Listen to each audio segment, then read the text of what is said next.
Well, here we are on the corner of Pine Knot and Village Drive for a very wonderful occasion. It is, what is Chanaka's Festival of Lights? Hanukkah Festival of Lights. You betcha. Beautiful Oh, day. yes, the C is silent, isn't it? Even though it's meant that way.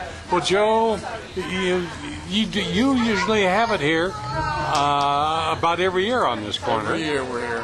And I've done it a couple of years, but I haven't done it probably in a year. We missed you last year, Ron. I know it. And that's really neat. And you have a menorah here. There's the menorah. And we have one light that needs to be lit. Well, actually, it should be one light lit. What we're doing is There's a custom to give out. There's a custom to give out what we call Hanukkah gelt. It's like small change, but we give out chocolate. Oh, cool. Very good. Well, that is great. You bet. So Hanukkah it's not the most religious festival of the year, is it? Isn't? It's a holiday of a miracle. That's right. That comes at this time of year. Uh-huh. Basically, the temple in Jerusalem was lost, and then it was regained again. Right. And when that happened, the oil, that ran the sacred light, there was only one day of oil left. Oh, yes. And somehow it lasted for the full 8 days of the festival. Uh-huh. And that was considered to be a miracle. Oh, isn't that wonderful? And that's what we celebrate. Yeah. And it's just great that Israel was able to have its own land finally after being dispersed for, thousands of years? And now in 1947, 48, you went back to your land. That's very true. And we're also in Big Bear. That's right. Now, we don't have a temple up here, do we, as such? Well, we have a congregation called B'nai Big Bear. That's been here for about 14 years, I think. Uh-huh. And we're over in Fawnskin at Miller Park. Oh, yes. We meet once a week, Friday nights. And then we have what are called services, Uh-huh. once a month. And then we're involved with all the festivals during the year as well. Oh, that's great. And there are many of those. I know it. Well, we have high regard for the Jewish community, and they are the chosen people. We know that. We feel very privileged to be here in Big Bear and to share in our traditions with Big Bear. That's right. Well, so what is going to happen? We're going to, for our program today. The program today, we'll be doing some singing. Okay. We have hot chocolate. We're waiting for our donut holes. Jelly-filled donuts are considered to be good luck. Oh, yes. For Hanukkah. That's right. And there's probably going to be a little talk about Hanukkah in a little more detail Oh, than what I good. gave. Well, we'll wait and watch what's going on. Okay, great. Thank you. Thank you, Ron. I'm Sue, and we're gonna start our Hanukkah menorah lighting.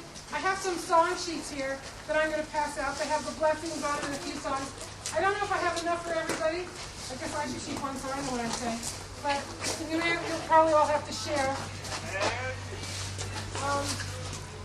Before we get into the blessing, I wanted to read the story of Hanukkah. Some of you know it already, and some of you may not.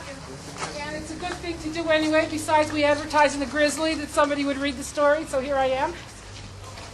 All right, it's not very long, and then we'll I can't say that we'll light the candles because they're all lit already. But anyway, we know what's going on. Gosh, that camera's intimidating. Okay. First of all, Hanukkah means dedication. And it's the Jewish festival of dedication. It's also known as the Festival of Lights. And it's an 8-day festival that occurs on the 25th day of the Hebrew month of Kislev. And the Hebrew month of Kislev usually falls in December, but it could fall anywhere from November to January because the Hebrew calendar is a lunar calendar, not a solar calendar. The story of Hanukkah actually begins in the reign of Alexander the Great. Alexander conquered Syria, Egypt, and the area called Judea. Judea is what is Israel today. But Alexander the Great allowed the people under his control to continue observing their own religions and to actually have their own degree of governmental autonomy. But more than a century later, after the death of Alexander, a king, Antiochus, was put in control of the region. Greek king, he began to oppress the Jews severely, placing Greek priests in the Holy Temple, massacring anybody that didn't follow the Greek governmental reforms and the Greek religions. And he basically prohibited the practice of the Jewish religion. And it's unusual because that was not the Greek philosophies, the way that they implemented, the takeovers of other countries in those years. But that's for a different time and a different place. I don't have enough time to get into the history of all that here today. However, there was a nationalistic group that was led by a Hasmonean Jew named Mattathias. He actually was from the family of the high priest of the temple, and he had a son named Judah Maccabee. We call him Judah Maccabee today, but actually his name was Judah. The reason we call him Maccabee is because Maccabee is actually 4 Hebrew letters that stand for whoever is for God, follow me. Anyway, they joined in a revolt. They started a revolt with other local Jewish people that lived in, that were actually hiding in the mountains, attempting to practice religion. And they took on the Greek armies, and the revolution succeeded. They went into the temple, they cleaned it out, they attempted to purify it, right? And the temple was rededicated. Now, how do you rededicate a temple? The first thing you do is you look for the oils. The temple had a menorah, and the menorah had to burn 24/7. And the oil that the menorah used to burn was made by the high priest. And even though the temple was defiled, they looked around, they found only 1 flask of oil, enough for 1 day's burning, but not enough, for the second day or the third day. And of course, it takes 8 days to process enough oil that they would be able to continue to make it. So the miracle, why we have the miracle of lights, is because that 1 flask of oil burned for 8 days. And that in itself was a miracle.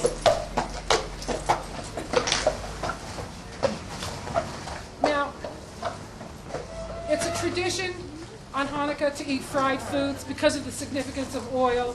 And a lot of you are familiar with the concept of potato latkes. That's the most favored way of celebrating a holiday of oil. And there was one other point, that in my notes here that I just wanted to add, and that's that you could look at this holiday and you can say, why don't they celebrate the victory? These handful of Jewish fighters that were really priests and trained, to be learned and spiritual holy men, defeated the great Greek army. Why isn't that what we celebrate?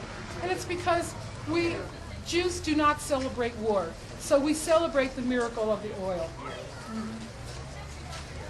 Now, if you haven't gotten it yet, Geld is a German Yiddish word that means money. Now, you see here we have chocolate money, but the custom comes from the idea that everybody should be able to light Hanukkah candles. And not everybody had the money for Hanukkah candles, so there was a custom that you would give pennies or little small amounts of geld to whoever needed, whoever asked you for some, so they could light Hanukkah candles. Is there anybody who doesn't have any that needs chocolate, a chocolate fix immediately? Don't all shout out at once. Okay. In the Sephardic tradition, it's not for latkes, but it's actually to make a donut, because donut is a dough that's fried. In Hebrew they call it sufganiyot. We call them donuts. And in case some of you here haven't had your donut fix, we have jelly donuts, little jelly donut holes in the box. Please help yourself. We don't do holidays that are not, full of food. No holidays without food. Right. Then there's a tradition of playing dreidel. I don't know who's got the box of dreidels, but a dreidel is a spinning top. And the reason that it's a Hanukkah tradition is because there's a story that's told in the Talmud that at the time that the Greeks were prohibiting the Jews in Judea from studying the Torah and practicing their religion, they used to actually have study groups that were hidden in the mountains, and there would be a lookout. And as soon as the lookout saw that somebody was coming that might get them in trouble, they would immediately put away the books, and they would take out tops and they would start to spin them. And it was like they'd say, "Oh, we're just here gambling. We're just here playing some games," And it was the way they hid what was really going on. And so that's become a tradition that we uphold today. The miracle was that there was a flask for 1 day of oil, but the oil lasted for 8 days, and that was the miracle. And the logical question is, why is it a miracle for 8 days? Why isn't it a miracle for 7 days? We had 1 day of oil, that wasn't a miracle. And the Talmud says that 1 day, that one light, is the miracle that each one of us have inside of us.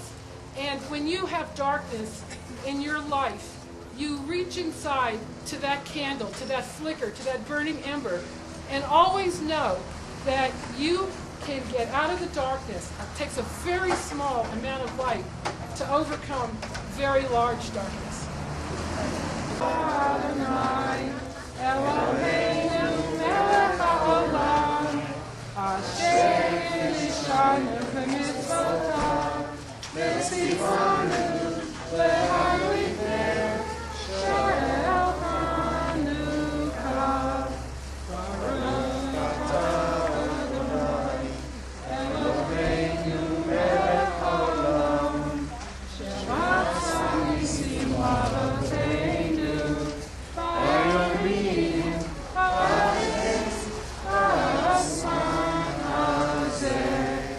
Hanukkah, light the menorah. Let's have a party, we'll all dance the hora. Gather round the table, we'll give you a treat. Say something to play with and laugh to read. And while we are playing, the candles are burning low. One for each night they share, sweet light to remind us of days long ago. One for each night they share, sweet light to remind us of days long ago. And then our favorite. And remember that B'nai B'nai is here. When you're visiting, come visit us. And we have a celebration December 27th at Miller Park, 6 o'clock to 9 o'clock. Everybody is welcome. We look forward to seeing you, but I'll make sure. Well, that concludes this segment here, right in the village, for the Hanukkah Festival of Lights, the lighting of the menorah. That's it. Now don't go away. I'll be back right after these messages from my sponsors.